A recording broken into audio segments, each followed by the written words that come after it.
Love on the Right Course, the first new movie for Hallmark Channel for 2024. It premiered on January 6th and stars Ashley Newbro and Marcus Rosner. This was my first time seeing Ashley Newbro, and although I haven't seen any Hallmark movies with Marcus Rosner, I have seen him before in When Calls the Heart and another one of my favorite TV series, Once Upon a Time.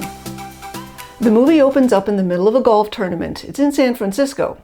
Whitney, played by Ashley Newbro, is not doing well. She hasn't played well since her mother died 2 years ago, and she barely makes the cut to qualify for the next big tournament.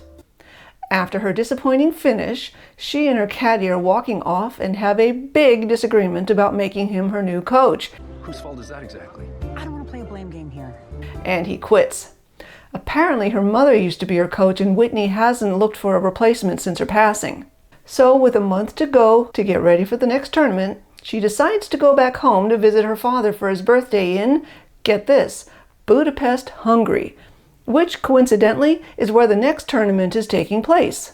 She also needed this time to reflect and rethink whether or not she wants to even continue playing professionally. When she arrives, we learn that her family owns a lavish golf resort.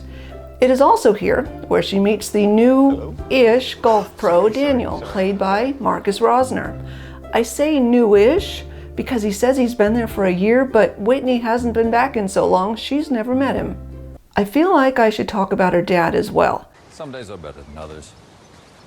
It seems he is still mourning the loss of his wife and rarely goes into his office anymore. I'm getting used to my own company. So he's been letting Daniel run things for him.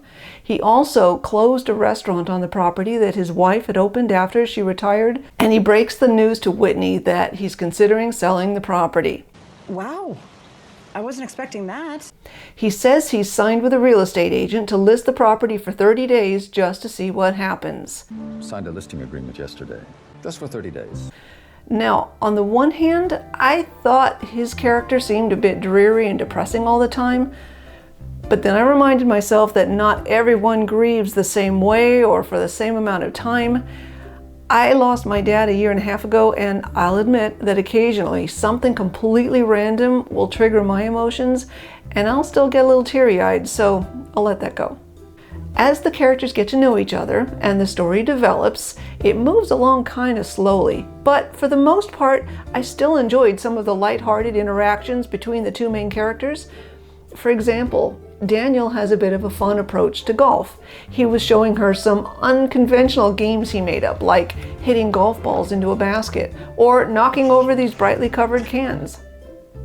brightly colored cans. I give him props for trying to help her enjoy playing again, and this was a fun way to warm up before they had to take things more seriously out on the fairway. Now, I was curious to see how they were going to react at one point when they each offered the other some advice. If you cup your wrist and drop your hands further down the shaft, you'll make that shot. I can see how their egos could have easily prevented them from, shall I say, being receptive to the advice offered. Close your eyes, make a wish, and then hit it as hard as you can.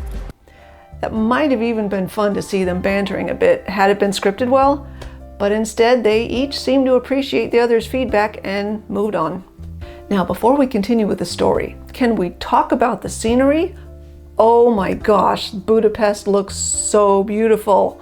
I believe all of the river scenes are on the Danube. Feel free to let me know below in the comments if I'm wrong about that. And guess what? At the end of this year, I'm already booked to go on a tour of European Christmas markets, and Budapest is one of the places I'll be going. What are the odds? I am so excited. I have never been to Europe before. I've never even had a passport until now. I realize chances are Budapest won't look quite like this because I'll be going in December. Although if those flowers were artificial, like one reviewer I read pointed out, maybe. Anyway, let's get back to the movie. There is a scene where Whitney asks Daniel if he'll consider being her coach to prepare her for the tournament. And it was cute that she brought him coffee with the name Coach written on the cup.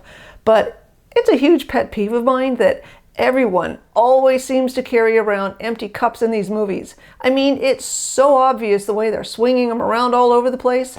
Just look at the scene. Do you see the way he tips the cup as he's walking away? I mean, come on, can't they at least fill them with water to make them look real? Okay, I'm ready to move on now. But guess what? I wasn't happy with this next scene either. Remember how her dad had already told her that he signed with an agent to list the property? And do you also remember how Daniel has pretty much been running the place for her dad? Well, the real estate agent contacted Daniel to make arrangements to show the property to a potential buyer. Seems reasonable, right? Oh no, Whitney got all upset that Daniel didn't tell her or her dad, and she storms off. Really? She got all bent out of shape over that? I'm all for adding conflict between characters, but I don't like it to look forced. Fortunately, in the next scene, she apologized. So maybe I'm the one making too much of it. Here's where some real conflict does start. As the tournament's getting closer, she decides to ask Daniel to be her caddy. And she also wanted to be respectful to Andrew, her old caddy who's been with her for the last 2 years. So she reaches out to him, Andrew, to tell him herself that she was going to ask Daniel to be her new caddy. Her dad even told her she didn't owe him anything, but she stood her ground and wanted to do the right thing. Well, Andrew didn't take it well. Are you serious? I mean, what you're just telling me now? I don't know about you, but I was a little confused by this reaction. Let's go back to the beginning. Remember this? I'm done. I quit. Was Andrew being completely unreasonable here? The last time I saw you, you quit. He says that he just said that in the heat of the moment. I know, but I was frustrated. Really? Is it normal to say, I quit, and then come back thinking you still have a job? Now, he keeps going and he talks her into letting him caddy for her one more time. Let's try her out, see how it goes. Am I being too harsh when I say I feel like she let him manipulate her? All right, fine. Maybe I'm being uber critical here because I too can all too closely relate to her now, because I hate it when I agree to something because I don't want to say no, so I get it. Not to mention, she's trying to give him one more chance because he's been right there for her for 2 years. But then Daniel looks out the window and sees them together out on the golf course, and he's clearly hurt. Now, I know she didn't come out and ask him to caddy for her, but what else was he to think? I'd really like to know what you think about all this. Well, once the final tournament began, there were some good moments. One was more subtle, and it might not have the same meaning or impact for everyone as it did for me, but when Whitney makes her final shot from the bunker, yes, it was great that she made the shot, and that's a hard one to make. But what choked me up a little bit was when she looked up to the sky and smiled in remembrance of her mother. That subtle little moment made me smile and tear up just a tiny little bit because I miss my dad too. And the two watches together showing it was 5:14, which was when her mom's watch had stopped before, that was sweet too. But I think my favorite part was when she finally had enough confidence in herself to stand up to Andrew and let him go. It means we're done. I've had it with your condescending remarks. I don't know why Andrew treated her the way he did. Maybe he was also lacking in self-confidence, but it was clear those two were not good together, and she needed to see that and end it once and for all. You're fired. Now, as for the love story with Daniel, it was just okay for me. I don't have any complaints, and I liked both of the actors. I just wasn't wowed or really pulled into their love story. I was honestly more focused on, or interested in seeing how the tournament ended, and I had kind of forgotten that this was supposed to be a love story too. I don't know, it was a sweet kiss at the end, but I wasn't captivated by their love, at least not as much as I have been in so many other movies. To me, that's when I really feel the magic in these movies. So, in the end, I'm giving Love on the Right Course 3 stars.